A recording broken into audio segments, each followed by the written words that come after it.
Bonjour à tous et bienvenue pour cette deuxième partie de Starting Lab. Donc, je vais essayer de faire plus rapide que vendredi. Du coup, l'idée, c'est de faire une suite. Donc, si vous n'étiez pas là vendredi, vous pourrez assister au replay pour la présentation un peu plus large. Je vais laisser en quelques secondes la parole à Leïla Touiri d'Eurobiomed pour présenter le pôle. Mais donc, sachez que vous êtes là sur le format de Digitalis Future, qui est consacré à la valorisation des travaux des organismes de recherche publics en Occitanie autour du numérique et de la filière en cours traitée par le programme Digitalis Future. Et là, on est en train de clôturer la saison santé. Sachez que tous les contenus qu'il y a eu tout au long de la saison, vous pouvez les retrouver sur digital-is-future.digital113.fr et qu'à partir de jeudi, on lance la saison énergie. Donc, si cette filière, la transformation numérique de la filière énergie vous intéresse, vous avez le lien pour vous inscrire à la conférence de presse qui aura lieu ce jeudi à 9h30. Et donc, je te laisse, Leïla, présenter rapidement Eurobiomed. Bonjour à tous, merci Julien. Oui, je vais être très rapide. Donc, je suis Leïla Touiri, chargée de mission au sein du pôle de compétitivité Eurobiomed sur l'antenne de Toulouse. Donc, nous sommes ravis d'être à l'affiche de Digitalis Future avec Digital 113, donc pour donner la parole aux acteurs de la santé numérique. Donc, Eurobiomed, c'est le pôle de compétitivité santé du sud de la France. Donc, on est à votre disposition pour vous aider si vous le souhaitez à entrer en relation avec des industriels, voire des cliniciens dans le secteur de la santé. Voilà, donc je ne vais pas prendre plus de temps pour le moment parce que je crois que j'avais qu'une minute. Je vous souhaite un bon webinaire et puis n'hésitez pas à me contacter si besoin. Super, merci. Alors, on a le timing qui est un peu chamboulé. Déjà parce qu'au final, on n'aura pas la petite revue d'actualité puisqu'elle a été faite vendredi. On a Frédéric qui a besoin de passer un peu plus tôt que prévu puisqu'il a une contrainte juste après. Donc, je lui propose de passer en premier et ensuite on déroulera le reste dans l'ordre à peu près. Le timing devrait du coup être à peu près respecté pour la suite. Donc, c'est Frédéric ou Oui, Nadine, donc je ne sais pas si c'est « et » du coup. mes voeux, Nadine. Sinon, Bonjour, je compléterai éventuellement. Vas-y. Parfait. Allez, je vous laisse partager votre écran. merci. Hop, je le partage. Attendez. Voilà. Vous le voyez bien? Oui. Voilà, donc nous allons vous présenter une plateforme Solteto, qui est une plateforme de conception d'interface qui est au service des professionnels médico-sociaux et des aidants. Elle permet, cette plateforme, de pouvoir concevoir des interfaces adaptées à des situations de handicap, mais en plus, cette plateforme, elle permet aux professionnels de santé de pouvoir concevoir ces interfaces de manière rapide, et ergonomique et facile. Cette interface, elle se veut ergonomique aussi. Et puis, en plus, l'intérêt de cette plateforme, c'est de pouvoir réaliser des systèmes de suppléance qui sont personnalisables cas par cas pour chaque type de handicap. Il faut savoir que le handicap est unique et donc c'est une des raisons de pourquoi on fait des interfaces personnalisées, hein. Chaque handicap a sa capacité et ses besoins. Et en plus, ensuite, elle va répondre à des besoins utilisateurs en mettant en œuvre une conception centrée utilisateur. Et voilà, on peut illustrer des types d'interfaces qu'on peut réaliser avec la plateforme Solteto. La première, c'est une interface de saisie de formules mathématiques que nous avons fait avec les partenaires Asie et Eric dans le cadre de l'enseignement des cours de mathématiques parce que la saisie de formules est très difficile à réaliser par les personnes handicapées. Ensuite, nous avons l'interface de communication que nous avons réalisée avec le partenariat Octeo Irit, qui est une interface permettant aux personnes en situation de handicap multiple ou avec des troubles de la parole. Ça va permettre de leur donner la capacité de s'exprimer. Et donc, c'est ces interfaces qu'on a fait avec des ergothérapeutes. Ensuite, nous avons en bas à gauche, avec le partenariat Eric de Maison Intelligente de bien-être, on a fait une interface de domotique permettant de contrôler la maison. Et enfin, la dernière interface, une interface de contrôle du bras chapeau qui a été fait avec le partenariat Eric et Centre de rééducation approche, qui a été réalisé avec des personnes en situation de handicap, les médecins et les ergothérapeutes. Et le premier avait saisi les formules mathématiques, j'ai oublié, c'était fait avec les enseignants et les ergothérapeutes aussi. Donc là, on peut voir que l'écosystème de la personne en situation de handicap, c'est-à-dire les ergothérapeutes, les enseignants, les médecins, les psychologues, etc., permettent de réaliser toutes ces interfaces et accompagnent les personnes en situation de handicap pour avoir leurs propres besoins afin qu'ils puissent devenir autonomes et s'insérer dans une vie sociale.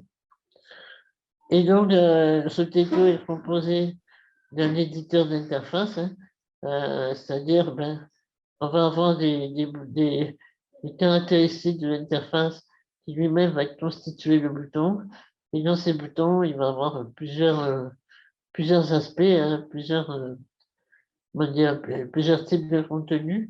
Et en plus, on pourrait y affecter des fonctionnalités, par exemple pour exécuter une application, permettre de faire de la saisie de texte, envoyer une image.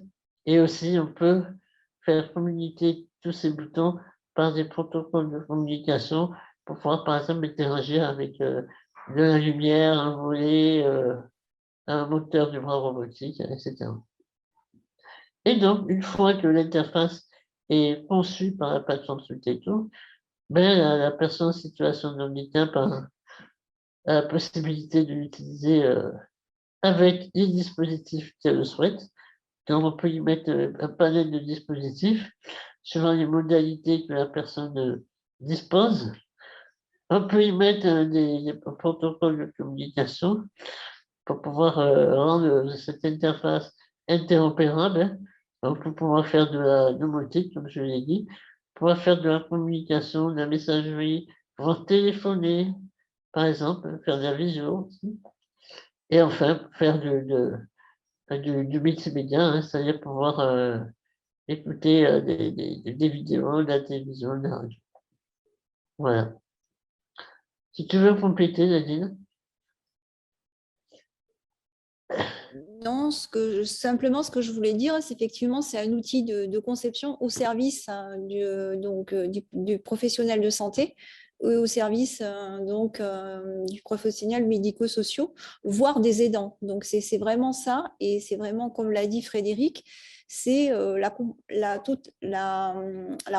complémentarité de toutes ces fonctionnalités et l'interface de conception très facile pour ces professionnels-là. Donc voilà, puisque en fait, il existe quand même des aides de communication et de contrôle d'environnement sur le marché, mais qui ne correspondent pas ou qui sont trop complexes ou trop coûteuses ou qui ne sont pas accessibles pour les personnes en situation de handicap. Voilà. Si vous avez des questions.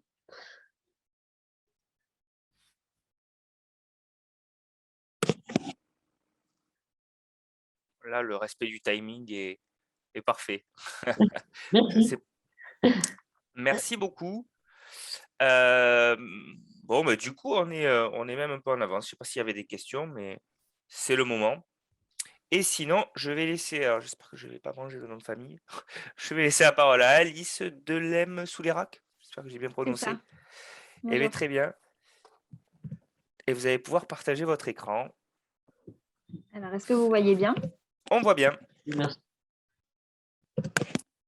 Parfait. Alors, je vais vous présenter le projet d'application mobile MyChimio, qui est un outil d'autonomisation dans la gestion des traitements anticancéreux oraux.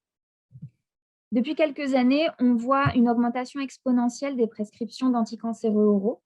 Ils permettent aux patients de bénéficier d'un confort important via la réduction des déplacements à l'hôpital, via la réduction aussi du risque d'infection.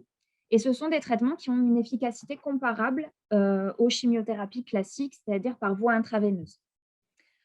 Cependant, dans ce parcours de soins, le patient est totalement autonome et responsable de son traitement, de la délivrance en pharmacie à la gestion quotidienne et aussi à la prévention et la gestion des effets indésirables. Certains patients rapportent une insatisfaction d'ailleurs concernant le manque d'informations reçues à propos de la maladie et regrettent le manque d'explications autour du traitement qui les pousse notamment à s'informer auprès de ressources plus ou moins fiables telles que les forums en ligne par exemple. Lors d'une précédente étude, nous avons proposé une solution qui s'appelle l'éducation thérapeutique du patient.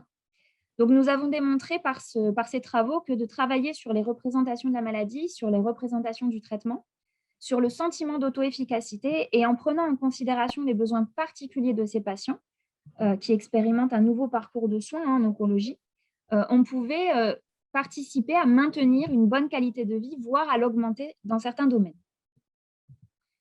Nous avons réfléchi finalement à une solution numérique qui viendrait compléter l'offre de soins des patients qui sont sous anticancéreux oraux. L'idée ici, c'est de les guider vers une autonomisation sécurisée de leur traitement. L'application MyChimio a été développée autour de 2 axes pour répondre aux objectifs fixés. Le premier axe est un axe médical que l'on va décrire un petit peu plus largement. Donc, l'objectif ici, c'est d'offrir aux patients des informations claires et fiables, sourcées et mises à jour sur leur maladie et sur leur traitement. Dans l'idée, l'application propose une expérience individualisée grâce à un parcours personnalisé du patient, avec des modules qui leur permettent de faire un suivi de leur traitement, un carnet de suivi, une prise de rendez-vous, stockage des ordonnances, etc. Les informations concernant la maladie ou les molécules aussi lui sont proposées. Toutes les fiches d'information sont issues des fiches de recommandation des OMEDIT Normandie, Pays de Loire et Bretagne en ce qui concerne les molécules. Et les fiches cancer sont de la Fondation ARC. Concernant la gestion des effets indésirables, il y a un module de recherche qui permet aux patients, à l'aide d'une silhouette, de toucher en fait la partie du corps sur laquelle ils trouvent un symptôme et une liste d'effets indésirables lui est proposée, ainsi que un outil de gestion et de prévention de ces effets-là. En ce qui concerne les effets indésirables dermatologiques, qui sont très importants sur les patients qui prennent des anticancéreux oraux, nous proposons des visuels qui ont été validés par une dermatologue avec différents grades pour permettre aux patients de se positionner et d'être sûrs du grade auquel ils souffrent, Si l'effet indésirable n'est pas connu par les fiches de recommandation, le patient est invité à déclarer cet effet indésirable auprès de son pôle régional de pharmacovigilance. L'accès est facilité via l'application. Ensuite, tous les effets indésirables déclarés au cours d'une même période sont récapitulés dans une fiche qui pourra être téléchargée et envoyée à l'oncologue pour faciliter l'échange avec le médecin. L'objectif ici, c'est de construire un outil d'autonomisation, mais pas de surcharger les professionnels de santé avec du travail supplémentaire. Il ne s'agit pas donc de surveiller à distance le patient. C'est un outil qui est pensé par le patient et pour le patient dans le cadre de la compréhension de sa maladie et de ses traitements. Le deuxième axe est un axe plus psychologique, qui est notre domaine de prédilection à la base. Donc, en tenant compte de l'impact psychologique de la maladie et des traitements, l'application propose 3 types de pratiques. La première, c'est une pratique de psychoéducation. C'est en fait des exercices qui sont issus des thérapies comportementales et cognitives de 3e vague et qui vont permettre d'améliorer plusieurs variables telles que l'affirmation de soi, le sentiment d'auto-efficacité, mais aussi la prise de décision. Ces fiches récapitulent les mécanismes en jeu et proposent des exercices qui sont à remplir par le patient. Deuxième pratique proposée, des outils de bien-être et de relaxation. Il y a par exemple un outil de cohérence cardiaque qui est une technique de respiration qui permet d'atteindre un état d'équilibre physiologique, physique et psychique. en agissant sur le système nerveux autonome. On propose également un journal d'humeur, des messages bienveillants et un journal de gratitude. Toutes ces propositions sont issues de la psychologie positive. Par exemple, le sentiment de gratitude est corrélé au bien-être subjectif. Les études montrent d'ailleurs que les individus qui ressentent de la gratitude sont généralement plus heureux, plus optimistes et éprouvent davantage d'émotions positives. Troisième pratique qui est proposée, la méditation de pleine conscience. Nous avons signé un partenariat avec l'application qui est déjà sur le marché, qui s'appelle Je me pose, qui est développée par une patiente experte qui est devenue instructrice en méditation de pleine conscience. Alors, auprès de populations atteintes de cancer, les interventions de méditation de pleine conscience ont montré leur efficacité, notamment au niveau de la diminution de certains symptômes somatiques et psychiques, tels que les douleurs, le stress, les troubles de l'humeur. Ils agissent aussi sur l'anxiété et la qualité du sommeil et développent le sentiment d'autocompassion. Tout cela, finalement, dans le but de développer l'empowerment des patients. Le principe d'empowerment suppose le développement d'un sentiment de contrôle et de pouvoir sur sa santé. Développer l'empowerment engendrerait une participation plus importante des patients dans leur parcours de soins. Ça améliore aussi leur capacité à gérer le stress, un sentiment de contrôle et favorise le fait d'éprouver de l'espoir, une bonne image de soi et un sentiment d'auto-efficacité. D'ailleurs, des études ont montré que les outils numériques favorisent l'empowerment des patients et les bénéfices retrouvés sont un gain de confiance, une meilleure adhésion aussi au traitement grâce à l'amélioration des connaissances. Le projet MyChimio, c'est l'aboutissement de 5 années de recherche. Il est le produit de la collaboration entre des patients, des chercheurs en psychologie, des étudiants en informatique, en développement et en droit, ainsi que des professionnels de santé. Il a reçu le soutien du service valorisation de l'Université Toulouse 2. Et dans le cadre du dispositif Disrupt Campus, il a été lauréat du prix de l'innovation. Il est également parrainé par le professeur Roland Guga, qui est un professeur de médecine, professeur émérite de médecine à l'Université de Toulouse-Paul Sabatier. Le projet a également été présenté pas plus tard qu'hier soir au congrès de l'Institut national du cancer à Paris. Compte tenu de l'ampleur de ce projet et de ses ambitions, nous souhaiterons favoriser la recherche en construisant des études autour de cet outil. Un protocole de recherche longitudinal a déjà été mis en place et est prêt à être lancé. Aujourd'hui, nous sommes à la recherche d'une structure qui serait porteur de ce projet pour nous permettre de finaliser le développement de l'application et le lancement sur le marché. Donc finalement, pour conclure, MyChimio, c'est favoriser l'empowerment des patients en améliorant ses connaissances sur sa maladie et ses traitements. C'est l'encourager et l'accompagner au cours de cette transition profonde de la démarche de soins en oncologie et compléter l'offre de soins et permettre aussi finalement de limiter la surcharge de travail des équipes soignantes, tout en favorisant et en complétant la recherche sur la qualité de vie des patients atteints de cancer. Je vous remercie. Merci beaucoup. Le timing est incroyablement respecté ce matin. Quelle précision, tout ça. Je ne sais pas, du coup, il nous reste une bonne minute pour de potentielles questions. Eh bien, nous avançons. Merci beaucoup. Est-ce que Georges Soto-Romero est arrivé? Je n'ai pas l'impression. Bon, ben passons au suivant. Est-ce que Philippe Saint-Pierre est là? Oui, Ah, bonjour. Philippe. Alors, Bonjour, parfait. Oui, excusez-moi, le nom, j'ai un problème avec mon Zoom, il ne me met pas le nom et je n'arrive pas à flouter mon fond d'écran. Donc, tant pis. Ce n'est pas grave. Ce n'est pas grave, vous avez de magnifiques bibliothèques. Ouais, je ne sais pas si elle n'est pas bien rangée, mais bon, c'est comme ça. Avec. C'est bien, on voit votre écran, il n'y a plus qu'à Alors, passer je vais mettre en plein écran. Voilà, je ne sais pas si c'est bon pour tout le monde. Je vais revenir au début. On n'est pas en plein écran, on a le menu en haut. Je ne sais pas si un F11 ou un F12 peuvent aider. L'un des deux, en général, passe en plein écran. Ah, Alors, ça a clignoté. Est-ce que c'est mieux? Ben, ça a clignoté, mais on n'est pas plus en plein écran. Ah. Quand je fais le contrôle L, hop, affichage. Mon écran, mode lecture peut-être faut mettre. Est-ce que c'est mieux? Non? Non, ça n'a rien changé. Je vais essayer un autre et puis mode lecture. Pas sûr, c'est pas Ah, bon. là, c'est très bien. Ah, bon, on va essayer comme ça. Très bien. Allez, je lance le chrono. Merci. Bonjour à tous, donc je suis Philippe Saint-Pierre de l'Institut de mathématiques de Toulouse et donc je vais vous présenter un peu ce qu'on fait en recherche avec un collègue de l'Institut de mathématiques qui a parlé vendredi, là, Nicolas Sadi. Donc je vais vous parler d'essais cliniques simulés, donc pour se remettre un peu dans le contexte, c'est que en médecine, et notamment la médecine factuelle, on essaye de montrer des relations entre une exposition et un état de santé. Donc j'ai mis quelques exemples d'exposition, mais donc dans le cadre des essais cliniques, ça va être par exemple des médicaments, une intervention chirurgicale, un dispositif médical qu'on cherche à évaluer.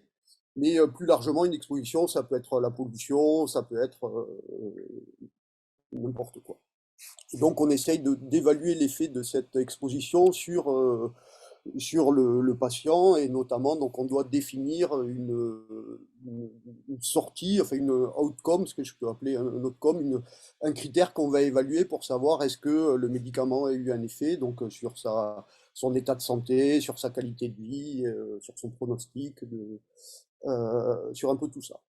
Donc on essaye d'étudier une relation et le gros problème en épidémiologie, alors maintenant les gens sont un peu plus, avec la crise sanitaire, on est un peu plus au fait des problématiques de l'épidémiologie, mais la grosse difficulté, enfin, qu'on retrouve partout en statistique d'ailleurs, c'est de montrer qu'une relation est bien causale.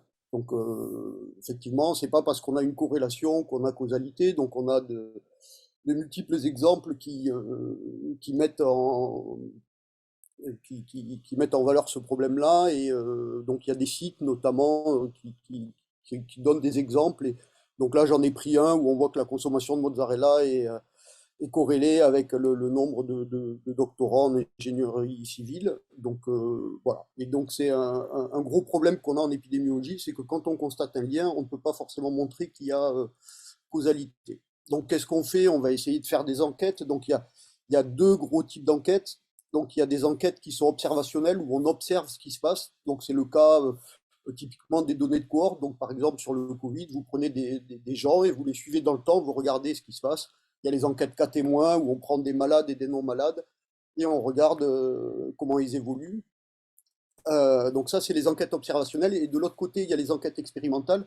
Et la grosse différence entre ces deux types d'enquêtes, c'est qu'on va contrôler l'exposition. Donc contrôler l'exposition, c'est admettons que ce soit le traitement, ben, on va contrôler qui prend le traitement ou pas. Donc je vais vous en dire un peu plus, mais le gros problème des enquêtes observationnelles, c'est qu'il y a toujours des biais.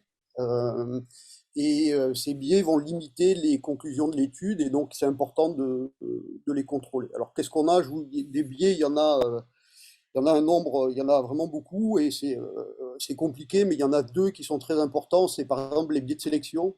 Donc là, c'est au moment de recruter les sujets, on peut mal recruter les sujets et se tromper en les recrutant. Par exemple, on prend des sujets qui sont liés ou qui ont des caractéristiques communes alors qu'on ne le sait pas forcément. Et un autre problème, c'est tout ce qui est biais de confusion. Donc là, on a des facteurs de confusion. Donc je vous ai pris l'exemple de la consommation de café, du cancer du poumon. On essaye de trouver une relation là-dedans. On trouve qu'il y a une relation, mais en fait, la relation entre la consommation de café et le cancer du poumon, elle passe par le tabac qui est lié à la fois à la consommation de café et au cancer du poumon. Donc ici, typiquement, si on dit qu'il y a une relation de la consommation de café et le cancer du poumon, on se trompe parce que l'effet passe par une autre variable. Donc pour contrôler tout ça, qu'est-ce qu'on fait? On fait des essais cliniques randomisés et le gold standard de tout ça, c'est donc d'inclure des patients, on inclut des patients et on va leur attribuer un traitement. Alors, il y a deux choses qui se passent ici, à la différence des enquêtes observationnelles, c'est qu'on va tirer au sort qui reçoit le traitement A et qui reçoit le traitement B. Alors, le fait de tirer au sort, c'est essentiel dans un essai clinique randomisé, c'est d'où le nom randomisé. Parce que ça permet que les deux groupes soient comparables en tout point. Le fait de tirer de manière aléatoire qui prend le traitement A et le traitement B, on a deux groupes qui sont comparables en tout point, sauf sur le traitement. D'accord? Donc du coup, si on observe un effet, on pourra dire qu'il est lié au traitement puisque les groupes sont comparables en tout point. Donc ça, c'est ce qu'on appelle la randomisation. Et la deuxième chose qui est importante à faire, c'est ce qu'on appelle des essais en double aveugle. c'est que le patient ne connaît pas le traitement qu'il a reçu et le médecin ne sait pas quel traitement a reçu le patient. Donc ça permet d'éviter des biais parce que quand on sait, quand le médecin sait le traitement qu'a pris le patient, inévitablement, il y a des biais dans sa prise en charge du patient. Donc on fait ça, et une fois qu'on a ça, ben c'est ce qu'on appelle le gold standard. Donc on a nos patients qui ont pris le traitement A et le traitement B, on va les suivre dans le temps, et puis on va évaluer une sortie que j'appelle Y. Donc un Y pour le groupe 0 et un Y pour le groupe 1. Donc on va essayer de les évaluer. Et pour évaluer ça, en fait, on a un critère, donc je vous mets une petite formule de maths, mais je ne vais pas y rester longtemps, mais on a envie d'évaluer l'effet du médicament 1, la différence entre les effets des médicaments 1 et l'effet du médicament dans le groupe 0. Le problème, c'est que ce n'est pas les mêmes patients qui ont eu le traitement 0 et le traitement 1. Donc en fait, cette quantité-là, on ne peut pas l'évaluer. Donc tout ce qu'on fait, c'est qu'on évalue l'effet chez le groupe des patients qui ont pris le traitement 1 et le groupe des patients qui ont pris le traitement 2. D'accord? Donc c'est une approximation de cet effet. Bon, un des problèmes des essais cliniques, c'est notamment qu'on ne peut pas tirer au sort pour tous les facteurs. Par exemple, si on veut évaluer l'effet de la consommation d'alcool sur la santé, on ne peut pas tirer au sort qui boit de l'alcool et qui n'en boit pas.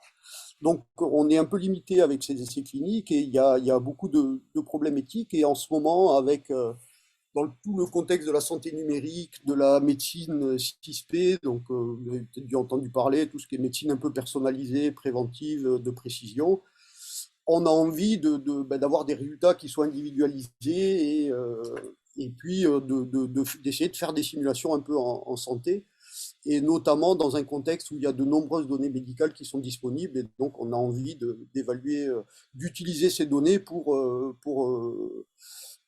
gagner du temps et essayer de faire des simulations d'essais cliniques. Donc vous avez peut-être entendu parler des digital twins dans l'industrie, c'est quelque chose dont on parle beaucoup, mais l'idée c'est d'avoir un clone de notre individu et de lui faire vivre une autre vie. Donc nous, on va utiliser cette idée-là dans le contexte des essais cliniques. Donc d'abord, on définit un protocole, hein, c'est important dans un essai clinique de définir un protocole, et ensuite, ce qu'on va faire, c'est qu'on va utiliser les données disponibles, donc ce que j'appelle les real world data, de la connaissance d'experts pour générer en fait des individus à baseline. Donc en fait, qu'est-ce qu'on va faire, c'est qu'on va simuler des individus au début, donc on simule un groupe d'individus, et ensuite on fait des modèles d'exécution qui vont permettre de faire vivre ces individus, donc de les faire évoluer dans le temps, toujours à partir des données disponibles et des connaissances d'experts. Donc dans ces boîtes-là, je vais y revenir, mais derrière, du coup, il y a des statistiques. Donc ça a donné lieu à une publication, mais donc qu'est-ce qu'on fait pour générer les individus à baseline? En fait, ça va être des patients virtuels. Et donc là, c'est là où il y a des statistiques. Donc rapidement, en fait, on va estimer la distribution de ces individus avec des méthodes statistiques, et on va simuler des individus suivant la distribution qu'on a estimée. Et donc, une fois qu'on a ces individus virtuels, l'avantage, c'est que c'est des individus virtuels, donc ils peuvent faire exactement ce qu'on veut. C'est des copies des autres, mais qui ne sont pas strictement identiques. C'est des individus qui vont avoir la même distribution. Et du coup, ça nous permet d'avoir des individus qui sont légèrement différents, mais qui font partie du même groupe et qui ont les mêmes caractéristiques. Et donc là, on simule des individus virtuels, et puis après, on va leur faire vivre une vie. Donc ça, c'est ce qu'on appelle des modèles d'exécution. Donc on va faire évoluer ces patients. Donc ça peut être l'évolution de la maladie, ça peut être l'effet du traitement, ça peut être le fait qu'ils soient censurés, donc qu'ils arrêtent l'étude, ça peut être le fait qu'ils prennent mal leur traitement, les effets secondaires, la qualité de vie. Enfin, il y a une infinité de critères qu'on peut regarder. Et donc là-dedans, on a des méthodes de machine learning, de modélisation statistique, probabiliste, mécanistique pour développer ces modèles d'évolution. Donc les jumeaux numériques, là, les digital twins, c'est un cas particulier finalement d'essai simulé où en fait dans les digital twins, on a un individu qu'on fait évoluer, voilà, on simule l'outcome. Nous, on simule à la fois l'individu et à la fois la sortie. Alors pourquoi on fait ça? Alors d'abord, c'est encouragé par la FDA. La FDA, c'est l'organisme qui évalue les médicaments aux États-Unis. Donc ils ont envie de voir ce que ça donne. Il y a de nombreuses données réelles qui sont disponibles, notamment aux États-Unis et en Angleterre, où ils ont des bases de données patients qui sont disponibles. Et puis, il y a eu un développement récent des méthodes de machine learning qui nous permettent de tester un peu ces méthodes-là. Et donc, le gros avantage, on a des avantages éthiques parce que ça nous permet de bien identifier les patients qui vont répondre au traitement, donc d'éviter de donner des traitements à des gens pour lesquels ça ne marche pas, ce qui arrive quand même très souvent. Ça nous permet d'évaluer l'effet du traitement. Ben, l'avantage, c'est comme on a des individus virtuels, on peut leur faire vivre la vie avec le traitement A et la vie avec le traitement B. Donc, du coup, on a une évaluation. C'est les mêmes individus qui font à la fois le A et à la fois le B. Et puis, ben, tout ça, ça fait gagner du temps, ça fait prendre moins de patients. Et donc, c'est des outils que tout le monde a envie de développer parce que ça permet d'optimiser, de précalibrer du coup le design des essais cliniques randomisés. Voilà, donc tout ce travail, c'est en collaboration avec mon collègue Nicolas Savy, et puis on a fait ça avec quelqu'un Emmanuel Pham, qui était dans l'industrie pharmaceutique, mais qui a changé maintenant et qui est à Nova Discovery. Et en fait, Nova Discovery, c'est une start-up à Lyon qui fait à peu près ce qu'on faisait. Alors pas avec les mêmes méthodes, mais qui faisait pas loin, et voilà. Donc ils ont recruté la personne avec qui on travaillait, donc ils doivent faire des choses pas très loin. Je ne sais pas exactement ce qu'ils font, mais ça va pas être très loin. Voilà, je vous remercie de votre attention et j'ai pris quelques minutes de plus, mais je m'en voudrais. Mais on est largement dans les temps aujourd'hui. Voilà. Parfait. Donc, Merci. super, merci beaucoup. Ben, la présentation était censée être jusqu'à 35, enfin démarrer à 35 et il est 33, donc on est même un peu en avance sur le temps. 10 minutes, quoi. Mais Donc, je peux merci vous beaucoup. en parler un peu plus longtemps, hein, si vous voulez. Je ne sais pas s'il y a des questions au passage. Eh bien, je propose d'avancer. L'intervention suivante, donc Je vais Frédéric mettre et le Nadine sont partage passés. Pardon, Philippe? Vous arrivez à me sortir le partage ou Je- je ferme? Ben, c'est fait, voilà, Allez, parfait. parfait. Merci. Et donc, l'intervenant suivant, c'est Mathieu Lafourcade. Je crois que je l'ai vu Oui, dans les personnes connectées. bonjour, vous m'entendez? Bonjour, on vous entend. Donc, Alors, je vais présenter ce truc. Alors, je sais pas, j'ai le partage d'écran, non? vous pouvez, ouais, vous pouvez. Alors, écran partagé.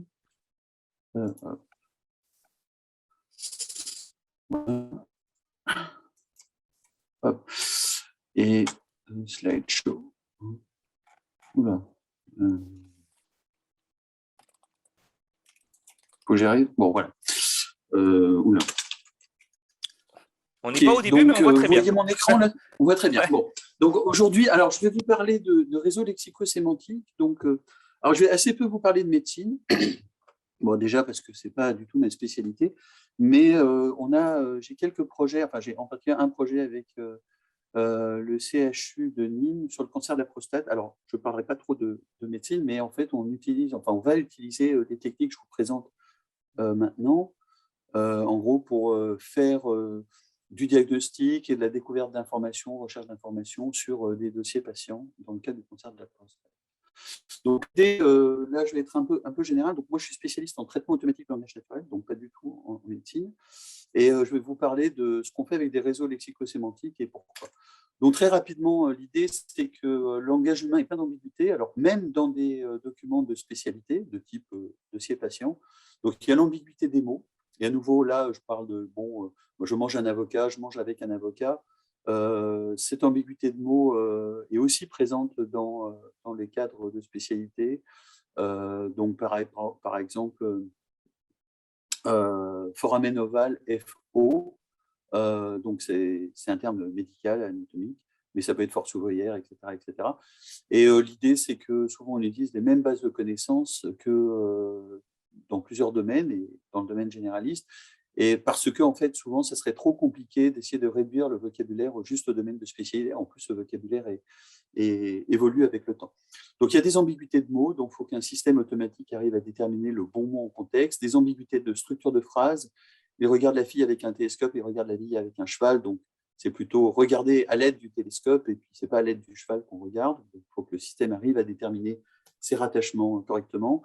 Alors, des ambiguïtés d'intention, comme avez-vous l'heure, peux-tu me passer le sel? A priori, on ne répond pas juste oui sans rien faire. Normalement, on donne l'heure et on donne le sel.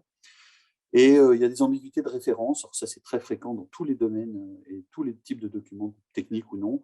Donc, la chatte de la voisine est en chaleur. Elle braille sans arrêt, pourtant, elle lui donne la pilule. Alors, petit jeu du jour, c'est rattacher les deux L au bon référent.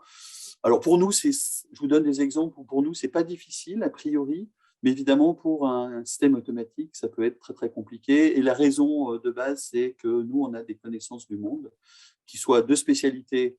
Alors ça, on arrive à les acquérir facilement, mais aussi de sens commun. Et là, c'est plutôt le sens commun qui nous guide. Et pour une machine, acquérir ces connaissances de sens commun peut être difficile. Alors de quoi on a besoin? Est-ce qu'on peut décrire la langue à la machine, lui faire apprendre la langue, c'est-à-dire dans une approche qui serait plus celle d'un apprentissage comme un enfant apprend à parler, enfin un être humain apprend les connaissances du monde. Et la question est-ce difficile? Alors je vous dis tout de suite, oui, c'est difficile. Sinon, sans doute qu'on aurait déjà réussi à régler le problème. Et on en veut pour preuve que même des grandes boîtes comme Google, avec Google Translate, quand on lui donne « je mange un avocat accompagné de crevettes », c'est « I eat a lawyer with shrimp ». Bon, voilà, donc le système s'est bien vautré. Alors, l'idée, c'est que souvent, il y a des sens par défaut quand le système n'arrive pas à déterminer exactement les bons sens et que dans le cas de avocat, dans ce cas-là, c'est lawyer qui est plutôt le sens par défaut. Donc, bon, ça tombe mal, mais voilà. Donc, on a besoin de description lexicale, donc tout ce qui est nom, verbe, adverbe, adjectif, que ça soit repéré dans des dictionnaires ou des ressources, donc pour nous, des ressources de type graphe, des grammaires, c'est-à-dire les grammaires. Alors, c'est des grammaires de type constructif, c'est-à-dire qu'on veut qu'une phrase soit décrite comme étant un groupe nominal, sujet, suivi d'un groupe verbal, etc., etc. Et puis surtout, et c'est le point important ici, des connaissances du monde, a priori, on peut manger un avocat le fruit et qu'on ne peut pas manger un avocat en justice, sauf un contexte qui serait vraiment très, très particulier. L'idée, c'est que construire ces ressources, c'est beaucoup trop long à faire manuellement, c'est trop cher, il faut un peu payer les gens, même si on utilise des étudiants qu'on exploite. Et globalement, il y a aussi un truc, c'est que c'est compliqué. C'est-à-dire que ce n'est pas parce que pour nous, des choses sont évidentes en termes d'association de sens et de compréhension que c'est facile pour nous de les comprendre. Alors, une analogie pour que vous compreniez bien, c'est on est tous capables de marcher sur deux jambes. Mais après, si on vous demande d'expliquer comment vous y prenez pour marcher, ben c'est difficile. C'est pas parce qu'on sait faire quelque chose naturellement qu'on est capable de le décrire avec finesse pour, par exemple, implémenter un système qui ferait à l'identique. En analysant des textes, et on peut extraire évidemment des informations depuis des textes avec des algorithmes qui vont extraire des textes. Alors l'idée, c'est qu'on arrive à faire des choses très intéressantes, mais qu'il y a beaucoup de connaissances implicites dans les textes. C'est-à-dire des connaissances qui sont pas mises par la personne qui a rédigé le texte. Pourquoi? Parce qu'elles sont supposées évidentes pour des personnes qui vont les lire. Et donc, du coup, les extraire automatiquement, c'est compliqué. Et par exemple, une phrase comme « Elle insiste pour qu'il noue ses lacets avant d'aller jouer c'est masqué dehors ou dans le jardin. » Et la question, c'est qui est elle, qui est il, pourquoi? Alors, bon, c'est sans doute une maman ou quelqu'un qui a le rôle de maman, et il est sans doute un enfant, un garçon. Et pourquoi elle demande ça? Parce que quand on est assez dénoué, on risque de tomber, puis se tomber, on peut se blesser, et que c'est pas désirable. Enfin, vous voyez, vous tirez un petit bout d'un fil de laine, et puis il y a toute la connaissance générale du monde qui va finir par arriver. Et évidemment, pour nous, c'est évident à nouveau, mais pour une machine, ce n'est pas du tout évident pour nous d'instruire la machine. Et puis, une fois qu'on a les connaissances dans la machine, quand bien même on les aurait de manière à peu près complète, ce qui est douteux, ce n'est pas évident de savoir comment les exploiter. Donc, par rapport au projet jeu de mots, l'idée, c'est d'acquérir ces connaissances, et en fait, on le fait via des jeux. Ce qu'on appelle un jeu avec but, GWAP, ça fait partie de la classe des jeux sérieux, mais là, ici, ça n'a pas vraiment un but de formation, de sensibilisation à une cause ou quelque chose. C'est juste que, on va donner des termes et une consigne à un joueur, et il va mettre ce à quoi il pense, et d'autres joueurs seront confrontés au même terme, et on va faire rentrer dans la base de connaissances ce qui est commun aux deux joueurs. Donc, un petit exemple, on a le mot lutin. Il y a une liste de termes qui a déjà été mise par le joueur courant, qui est la liste à droite, en vert. Alors, pour moi, c'est un peu superposé par les listes des intervenants. Alors, je ne sais pas comment on peut faire pour le voir, mais c'est un peu caché. Donc, le joueur a mis, le dernier terme qu'il a mis, c'est petit, et le système sait que petit a plusieurs sens, de type petit, la taille, petit, jeune, etc. Et il est invité à choisir le sens correct en fonction du terme ici. Et donc, à l'issue de la partie, quand le joueur a décidé qu'il avait fini, et qu'il n'y avait pas d'autres termes à mettre, ou que le temps était fini, il y a un aspect temporel aussi, il y a un récapitulatif des termes mis par les deux joueurs, et puis ce qui rentre dans la base, c'est ce qui est en commun, donc petit, taquin, espiègle, non, farfadet. Et puis, on gagne des points. Donc, ça, c'est pour l'aspect gameplay. Et puis, il y a un certain nombre de features. Mais l'idée importante, c'est que ça effectue un filtrage minimal et que ce qui rentre dans la base, c'est ce qui est commun par paire de joueurs. Proposition par paire de joueurs sur un terme et une connaissance. Et une consigne. Ici, la consigne, c'était vraiment à quoi ça vous fait penser, mais on peut avoir des consignes plus compliquées de type cause, conséquence, partie, tout, lieu, et puis même des consignes de type plus médical, du genre, par exemple, symptômes, etc. Et c'est assez intéressant, par exemple, l'histoire de symptômes, parce que dans des cas un peu compliqués, genre maladie rare, si c'est des experts qui jouent, on a eu des médecins qui ont joué, ils ne sont pas forcément encore des symptômes qui correspondent à des affections ou les conséquences correspondant à ces affections. Voilà. Donc, on a des contre-jeux, donc c'est pour des relations spécifiques. Souvent, c'est des questions fermées, par exemple, comme la polarité. Est-ce que ça vous dit d'aller chez le dentiste? Est-ce que vous considérez ça comme plutôt positif ou négatif? Ce genre de choses. Donc, ça permet au global, l'ensemble de ces jeux permet de récupérer des informations de spécialité au général, selon des modalités différentes. Alors, ce que ça construit derrière, c'est un fameux réseau lexico-sémantique. Donc, c'est un graphe. Les nœuds de ce graphe sont des objets lexicaux, donc typiquement des termes. Alors, ça peut être des termes composés, des termes de spécialité ou des informations de symbolique. Et puis, des relations entre ces termes qui sont typées. Donc, par exemple, un chat peut ronronner, peut-être l'agent de ronronner. Un chat est un animal, un chat peut se trouver sur un canapé.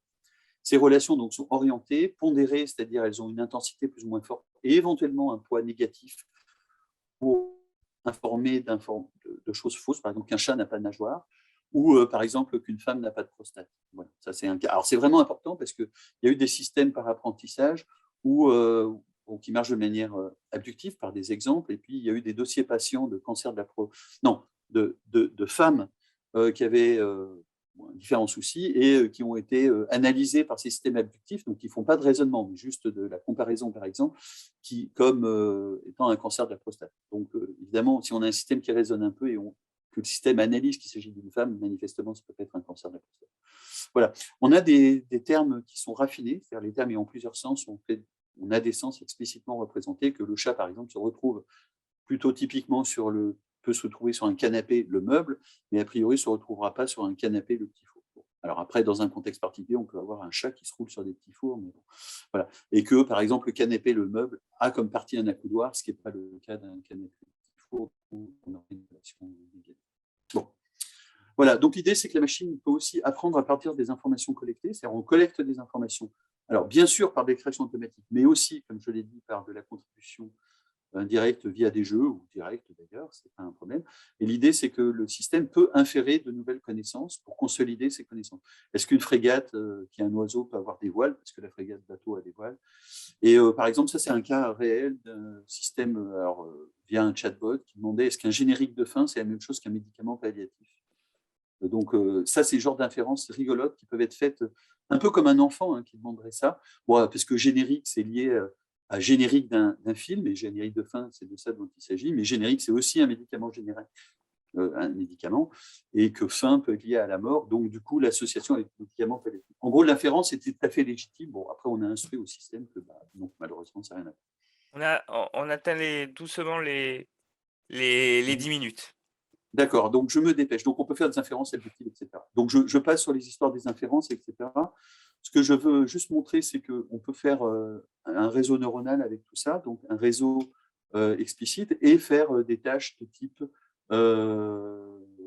retrouver à la fois en ayant du sens commun et des informations de type relation sémantique et des exemples, c'est-à-dire qu'on peut apprendre par des exemples de manière inductive, avec un ensemble de termes et avoir une association de cela.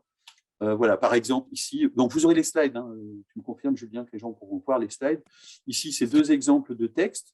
Donc, vous pouvez imaginer faire un parallèle avec des textes de type médicaux, mais ici, c'est un tout petit résumé sous forme de 2-3 phrases de poil de carotte d'une part et vipère au point. Et ce qui est intéressant, c'est que le système est capable d'extraire le concept enfance malheureuse. C'est-à-dire, le concept enfance malheureuse n'est pas présent dans les textes, mais en fait, il peut être en fonction de la base de connaissances d'une part et de ce qui a déjà été appris à partir de ces 2 textes. Donc, on peut faire la même chose avec des textes de type médicaux.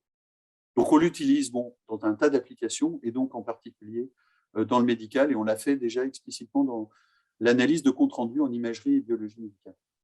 Voilà, les points clés, c'est qu'il y a un apprentissage permanent, il y a des inférences et il y a un système qui est relativement explicatif, c'est-à-dire on peut trouver, par exemple, du diagnostic ou des informations médicales, et le système peut être en mesure de donner des éléments d'explication de ce qu'il a trouvé. Voilà. Donc, je passerai sur le reste. Puisque, en fait, merci. Voilà, j'espère que je n'étais pas trop long. C'était très bien, merci beaucoup. Voilà. Donc, éventuellement, dans un cadre plus général, j'ai des démonstrations à faire. Je ne ferai pas là, mais je vais peut-être plutôt répondre à des questions, s'il y a des questions. Je n'ai pas l'impression, et puis vu qu'on a atteint le Pas beaucoup de timing, temps. Voilà. je vais passer la parole Merci beaucoup. Merci beaucoup. La parole à l'intervenant suivant, qui est David Simoncini. Et alors, normalement, le dernier intervenant est Damien Brulin, qui devrait arriver sur les coups de 11 heures. Donc, David, vous avez même 13 minutes devant vous. Quel privilégié. Ça tombe bien parce que je me demandais, vous m'entendez ou pas? Oui, oui, on vous entend. Je me demandais si moi j'allais rester dans les temps ou pas. Je sais pas du tout. Peut-être je vais finir avant même. Donc, ce sera le dernier intervenant qui aura plus de temps. Mais... Mathieu, vous avez je pense que vous avez même dépassé les 13 minutes. Alors, ne faites pas le malin. Alors, attendez, je vais partager ma présentation. Vous voyez mes slides là? On voit bien. C'est très très large, mais on voit à peu près. Alors, attendez.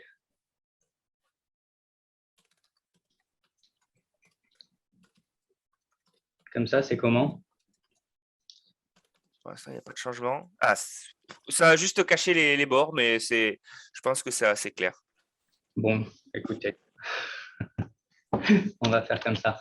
Donc, en fait, moi, je suis David Simoncini, je suis chercheur à l'IRIT et maître de conférence à l'Université de Toulouse 1, Capitole.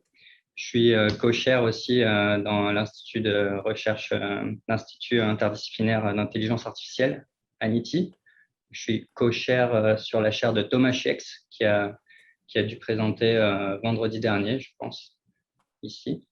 Et voilà, je vais vous présenter un petit peu les travaux de l'équipe qui est accueillie par le CRCT, l'équipe de l'IRIT qui est accueillie au CRCT depuis, ça fait maintenant 6 mois qu'on est là, un petit peu, pour appliquer nos recherches aux thématiques principalement du cancer et de la santé.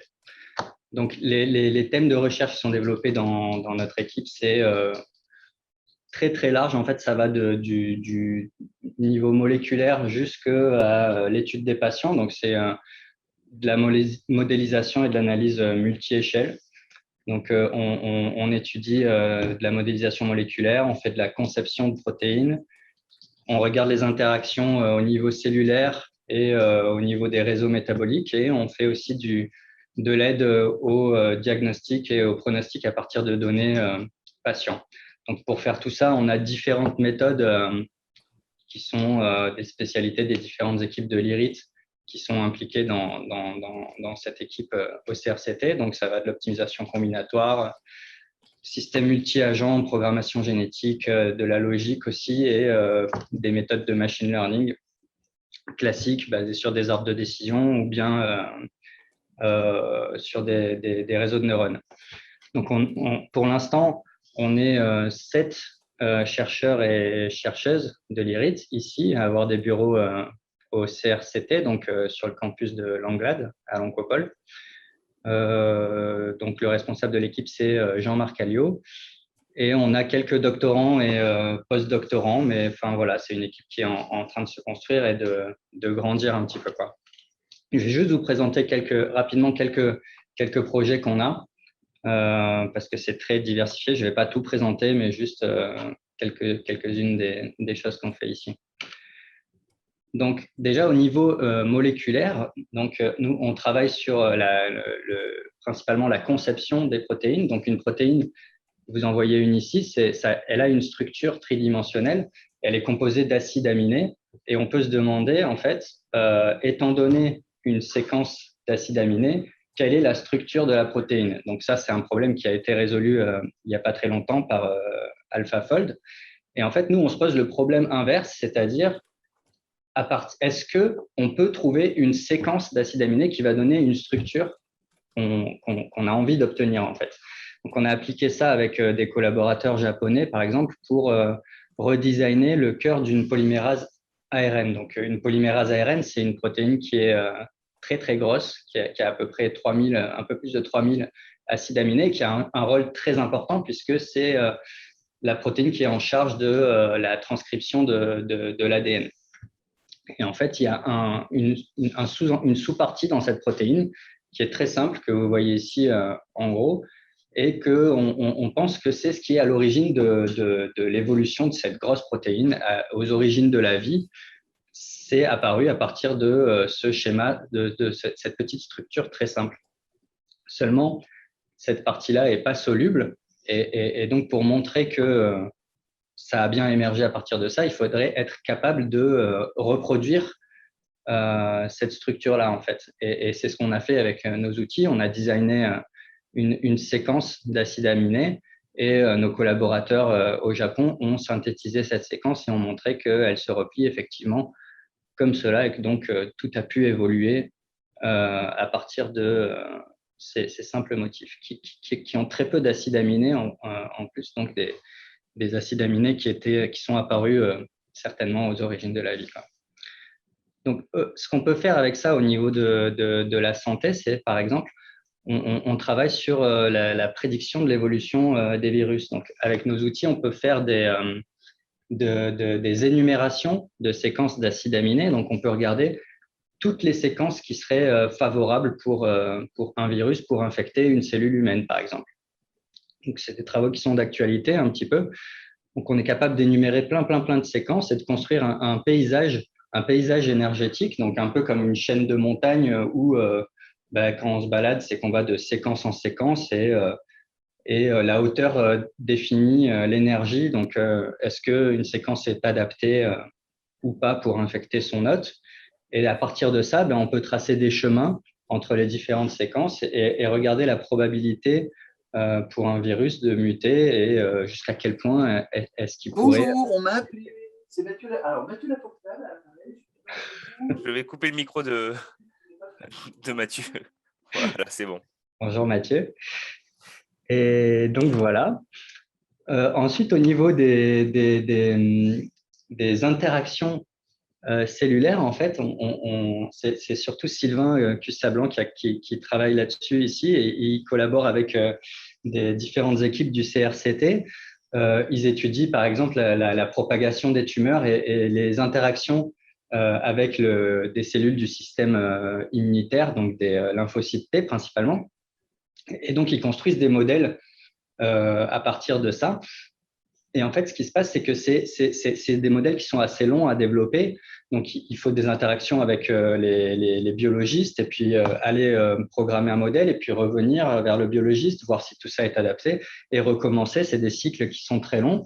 Et donc, ils ont décidé de développer une plateforme qui s'appelle EasyCell, qui permet en fait de co-construire le modèle directement avec le biologiste, donc de manière extrêmement visuelle. On peut avoir un diagramme. Alors là, c'est tout petit, vous voyez rien du tout, mais il faudra contacter Sylvain si ça vous intéresse. On peut construire un diagramme d'état en fait qui permet de faire des transitions, de définir les transitions entre différents états d'un système. Et pour chaque état, on peut programmer de manière visuelle le comportement de cet état-là. Et tout ça va être, il y a du code qui va être généré automatiquement derrière. Après, on peut compiler tout ça et faire évoluer le modèle et le voir évoluer. Donc là, encore une fois, ici, c'est complètement vide, mais sur la présentation Keynote de Sylvain, il y a des magnifiques animations où on voit tout le modèle évoluer en 2D ou en 3D. On peut faire des statistiques, on peut faire des coupes, on peut faire plein de choses. Et après, on peut définir les paramètres du modèle, donc contrôler les différents paramètres du modèle, soit manuellement, donc à partir de connaissances des biologistes, soit par ordinateur, donc de manière optimisée avec différents types d'algorithmes d'optimisation. On travaille aussi sur donc ça aussi c'est les travaux de Sylvain sur de l'analyse d'images biomédicales. Donc en fait donc les réseaux de neurones sont très largement employés pour faire ce genre de tâches. Le principal problème avec les réseaux de neurones, c'est que c'est très, très lourd. Ça nécessite énormément de données pour être entraîné et ça consomme énormément de temps CPU et donc d'énergie. Et en fait, Sylvain donc c'est doctorant et puis avec les équipes du CRCT aussi, ils développent des méthodes d'analyse d'images qui sont basées sur la programmation génétique. Donc, un algorithme génétique, rapidement, c'est simplement une population de solutions à un problème. Donc, on va sélectionner les solutions qui donnent les meilleurs résultats. On va les mélanger entre elles, les croiser, sélectionner celles qui donnent les meilleurs résultats et itérer ce cycle-là pour obtenir quelque chose qui simule un petit peu l'évolution et l'adaptation des solutions à un problème, en gros. Et en fait, avec la programmation génétique, on peut construire des arbres comme ça où chacun des nœuds, ça peut être, dans le cas de l'analyse d'images, des modules d'une librairie comme OpenCV, donc qui a plein d'algorithmes d'analyse d'images. On peut les combiner entre eux pour arriver à une solution qui automatiquement va permettre de faire de la segmentation ici, par exemple. L'avantage, c'est qu'on a besoin de très, très peu d'images pour faire ça et qu'on a une très faible consommation en temps CPU. Donc, je ne sais pas du tout où j'en suis au niveau du temps, moi d'ailleurs. Il reste 3 minutes. Ok, c'est très bien. Ensuite, au niveau des patients, donc on a travaillé sur la leucémie aiguë myéloïde, donc avec l'équipe de Jean-Emmanuel Sari du CRCT, donc avec une chercheuse médecin qui s'appelle Sarah Bertoli. Et ça, c'était le travail d'un stagiaire qui était en fin de troisième année à l'école polytechnique, Ibrahim Didi, et il a eu le prix du meilleur stage de recherche de son école. Donc, en fait, on est parti d'une base de données qui est disponible au CRCT sur des patients de leucémie aiguë myéloïde. Donc, c'est un cancer de la moelle osseuse. Et donc, la base de données, elle comportait des informations cliniques sur les patients et des données de biologie moléculaire. Donc, il y avait à peu près, je crois, 120 données qu'on pouvait exploiter pour faire nos prédictions. Donc, on a fait des prédictions de survie et des prédictions de quel était le traitement le plus adapté pour ces patients-là. Donc, en fait, ici, on voit un diagramme qui montre un petit peu l'évolution de la maladie. Donc, à partir du diagnostic, on peut avoir un traitement. Donc, il y a différents traitements qui sont disponibles. On peut soit mourir directement, soit faire une rémission. À partir de la rémission, on peut soit mourir en rémission, soit être guéri, ou alors faire une rechute. Voilà, ça, c'est un petit peu le cycle l'évolution de cette maladie-là. Et en fait, ce qu'on a fait à partir des données, donc des patients qui sont des données qui ont été collectées sur une vingtaine d'années, on a évalué différents algorithmes d'apprentissage. Donc, principalement, on a utilisé XGBoost et différents réseaux de neurones. Et en fait, ici, on voit pour différents temps quelle est la prédiction de survie pour tous les patients de la base de données. Donc, la courbe qui est en rouge ici, c'est un modèle très naïf qui est basé uniquement sur la proportion de patients qui sont vivants au temps T. Donc, ici, il y a 90% de gens qui sont vivants. Donc, on pourrait avoir un modèle qui dit tout le monde est vivant et il aurait 90% d'accuracy. Donc, nous, on se compare avec cette ligne rouge, en gros, et on regarde au temps médian, c'est-à-dire là où il y a la même proportion de gens qui sont vivants que de gens qui sont décédés. Et à ce temps-là, par exemple, l'algorithme qui nous donne les meilleures prédictions, c'est un MLP, donc un multi-layer perceptron, un réseau de neurones le plus, on va dire, le plus simple qui pourrait être envisagé. Donc, c'est ce qui permet d'obtenir les meilleurs résultats sur ce jeu de données-là. Après, ce qu'on peut faire à partir de ces données aussi, c'est appliquer différentes méthodes comme Boruta, par exemple, qui permet de… Il reste 30 secondes. Ouais, j'ai fini, c'est le dernier slide. Qui permet de sélectionner un sous-ensemble de variables. Donc là, à partir des 120 variables qu'on avait, on a pu identifier 13 facteurs qui avaient un pouvoir prédictif très important. Et on peut aussi représenter avec des méthodes comme SHAP on peut représenter visuellement l'impact de chacune de ces variables en fonction de leur valeur, l'impact de chacune de ces variables-là sur les modèles. Donc voilà, dernier slide de remerciements. Ici, vous avez une photo d'à peu près, de quelques-uns des gens qui sont impliqués dans cette équipe de recherche. Ils ne sont pas tous là, mais bon, voilà, il y a Sylvain, David, Florian, Kevin, Yelena, Louis, Daniel et Hervé et Sandrine, voilà, et des doctorants et post-doctorants. Voilà, merci, j'ai fini. Et merci beaucoup. Et alors, j'ai vu qu'il avait pu se connecter il y a une grosse minute. Et donc, il reste la parole à Damien Brulin. Oui, bonjour. J'ai fini un peu plus tôt mon cours pour être là en avance parce que j'ai vu qu'il y avait 10 minutes de... Ouais, on est beaucoup plus en avance que prévu. On a eu deux défections. Ok. Merci Damien, je vous laisse partager votre écran. Voilà, parfait. Ok, donc moi je vais faire rapide, je vais peut-être pas revenir sur des résultats ou des calculs, mais présenter la maison intelligente de Blagnac pour ceux qui ne connaisseraient pas le dispositif qui existe sur le site de l'IUT de Blagnac. Donc moi je suis Damien Brulin, je vais peut-être vous mettre la caméra, ce sera peut-être plus convivial. Je suis enseignant-chercheur ici à l'IUT de Blagnac. Et en fait, cette maison intelligente est sur le site de l'IUT et on verra qu'elle implique un certain nombre d'enseignants de l'IUT, mais pas que. Il y a aussi des chercheurs de l'IRID qui interviennent directement sur la plateforme ou des chercheurs d'autres laboratoires qui ne sont pas forcément des sciences dures, mais des sciences plutôt économiques et sociales, puisque l'IUT de Blagnac dépend de l'Université Toulouse-Jean Jaurès, qui est plutôt une fac de lettres, de langue et de sciences humaines et sociales que scientifiques. Donc on a sur le site, ça fait on va dire une dizaine d'années qu'elle existe, une maison qui fait à peu près 110 mètres carrés, qui est vraiment un espace habitable. Une personne pourrait y habiter, il y a tout ce qu'il faut pour vivre dedans en termes de fluide, chauffage, etc. Et il y a un espace qui est plutôt pour des réunions ou des observations lorsque l'on va faire des tests à l'intérieur.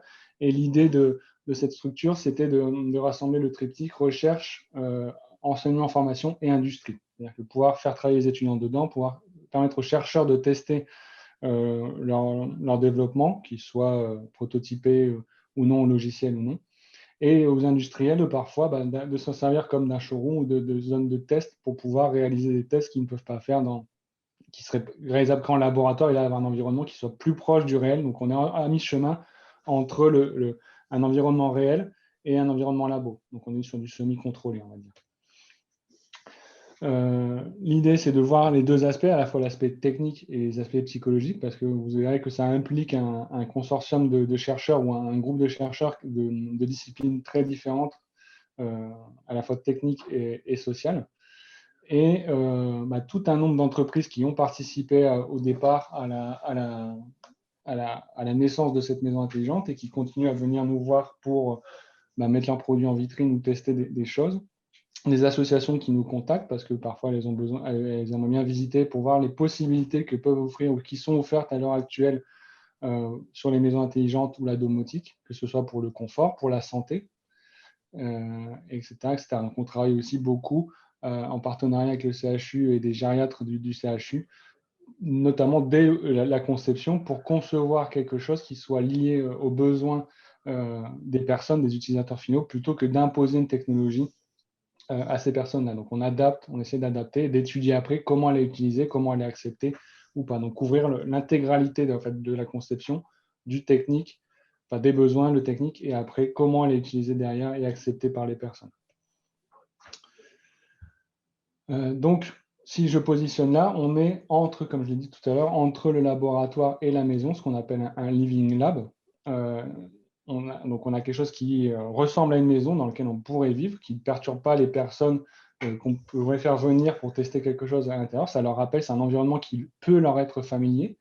Toutefois, ce n'est pas non plus directement leur maison à eux. Donc, on contrôle un peu l'environnement et on essaye d'éviter au maximum les perturbations, en fait, pour anticiper les futurs problèmes qu'on pourrait rencontrer lorsqu'on arriverait dans le domicile des personnes, où là, on est totalement dépendant de l'environnement de la personne, de la manière dont la personne interagit, de la manière dont la personne vit. Donc là, on serait plutôt dans ce qu'on appelle le True Live Lab, avant d'arriver forcément à une mise sur le marché de quelque chose et une mise en production, plutôt l'aspect silver economy. C'est souvent à ce niveau-là que le blocage se fait sur la transition vers la mise en production d'une solution technique ou logicielle ou organisationnelle. Ça peut être aussi juste de l'organisationnel. Donc au niveau des champs d'action, on part toujours des besoins des personnes et on va essayer de développer quelque chose, d'abord en fonction de ces besoins-là, d'adapter la technologie, de voir quelle est la technologie qui existe parfois déjà, et c'est juste après un problème d'interfaçage, un problème d'intégration de la technologie dans un dispositif, et surtout d'étudier et de voir comment cet outil est accepté par les personnes ou par les aidants ou par le personnel de santé, parce que c'est justement ça qui est important, c'est que si votre système n'est pas accepté, il ne sera pas utilisé, donc il ne servira pas à grand-chose. Et c'est là le plus gros du souci, c'est toujours partir des besoins pour être sûr que le système, à peu près sûr que le système sera accepté et utilisé derrière et qu'il n'y aura pas une dérive d'utilisation. Et on se centre beaucoup sur les maladies chroniques, les maladies qui progressent pour justement, à partir d'une étude du comportement dit normal à l'instant T, voir est-ce qu'il y a des dérives de son comportement là, essayer d'aider au diagnostic, aider à la prise de décision, voire adapter l'interface de l'outil en fonction de l'évolution de la pathologie ou de la pathologie de la personne. Et regarder aussi l'impact, est-ce que ça change quelque chose dans leur vie, et les scénarios qu'on peut mettre en place, lier ça à des questionnaires avant et après pour essayer de faire un lien entre le passé, de passé de vie professionnelle, éducation, loisir de la personne et l'utilisation qu'elle va faire du système. Donc, quelques petites... on a des observations, par exemple, on pourrait très bien essayer de surveiller certaines activités comme le sommeil, l'heure à laquelle elle se lève, l'heure à laquelle elle se couche, et de simples études de dérive de ces horaires peuvent être significatifs d'un dysfonctionnement physique ou cognitif chez la personne. Automatiser au maximum les choses, donc permettre à une personne qui ne peut pas utiliser une tablette de quand même contrôler la maison, donc, par la voix. Donc on a certains dans l'équipe qui se concentrent sur ça, et comment on s'adresse à la maison, comment une personne s'adresse à la maison, quel est le média qu'elle va utiliser le plus facilement entre la tablette, la voix ou les boutons classiques. Donc tout ça est dans un environnement connecté, et le but en fait de toutes ces technologies-là, qui ne sont pas forcément du même fabricant ou de la même entreprise à la base, c'est d'interconnecter tout ça. Donc on a des réseaux filaires basés sur une base KNX pour le moment, parce que ça reste un des standards de communication, un des bus standards de communication domotique les plus utilisés, mais ce n'est pas forcément le plus performant. Et à l'époque, c'était celui-là qui était bien. Donc la plupart des choses qui sont dans la maison sont sur le réseau KNX, mais on essaye, certains chercheurs sur la partie réseau cherchent à utiliser le réseau non filaire et avoir une solution qui soit déployable chez une personne sans qu'il y ait de grosses modifications de son environnement, donc sans qu'on ait à percer dans les murs, etc. Donc vraiment, essayer de déployer un réseau éphémère chez la personne, mais qui ait à peu près la même performance que le réseau filaire d'une maison.